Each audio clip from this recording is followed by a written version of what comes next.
चुनरी ओढ़े, नदी नाला गावे गीत, पहाड़ हंसे जोड़े, रानी द झरना बोले, मयाली पार्क मुस्काए। हमर जसपुर माटी रे, दिलवा खुश हो जाए। हो रे साथी चलस घूमे, लोरो घाट औरावनी घाट, जंगल पहाड़ गावे रे, खुशी भरल दिन रात, खुशी भरल दिन रात।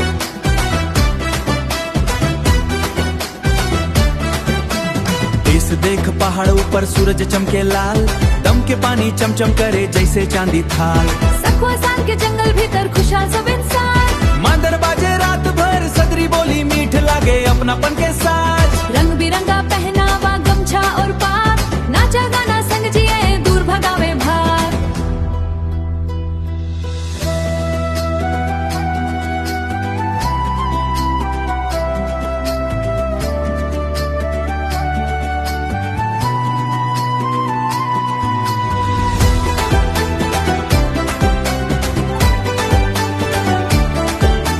रानी द के झरझर पानी मनवा हरसाए, मयाली पार्क फूल महके हर दुख दूर भगाए।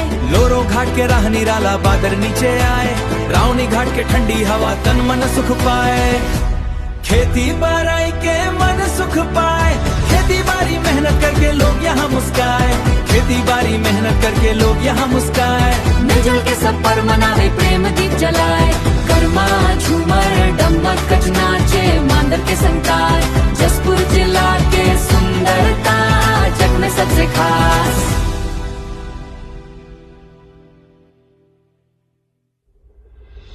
चल रे भाई आगे बढ़बो अपन माटी मान, जंगल पानी पहाड़ बचाबो यही हमर पहचान। नई उमंग नई सपनवा दिल में आग जलाए, मेहनत करके जसपुर नाम दुनिया भर चमकाए। हो रे साथी गारे संग, मांदर बाजे रात।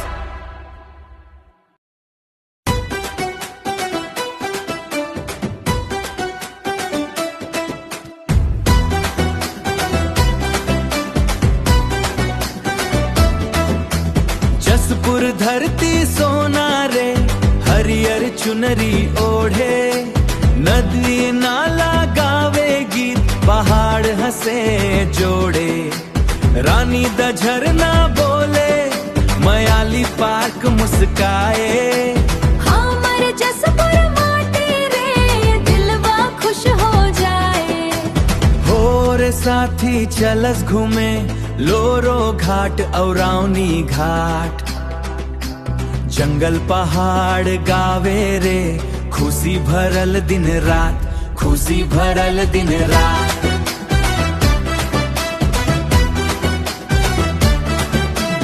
इस देख पहाड़ ऊपर सूरज चमके लाल, दम के पानी चमचम करे जैसे चांदी थाल। सखुआ सान के जंगल भीतर खुशहाल सब इंसान, मांदर बाजे रात भर, सदरी बोली मीठ लागे अपनापन के साथ। रंग बिरंगा पहनावा गमछा और पाग, नाचा गाना संग जिए दूर भगावे भाग।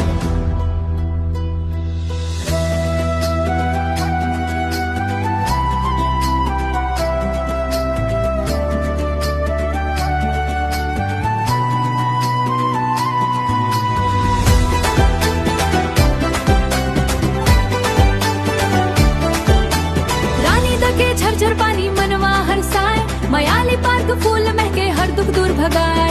लोरो घाट के राह निराला बादर नीचे आए, रावनी घाट के ठंडी हवा तन मन सुख पाए। खेती बाराई के मन सुख पाए, खेती बारी मेहनत करके लोग यहाँ मुस्काए, खेती बारी मेहनत करके लोग यहाँ मुस्काए। मिलजुल के सब पर मनावे प्रेम दीप जलाए, गरमा झूमर डमक कच नाचे, मांदर के संतार जसपुर जिला के सुंदरता जग में सबसे खास।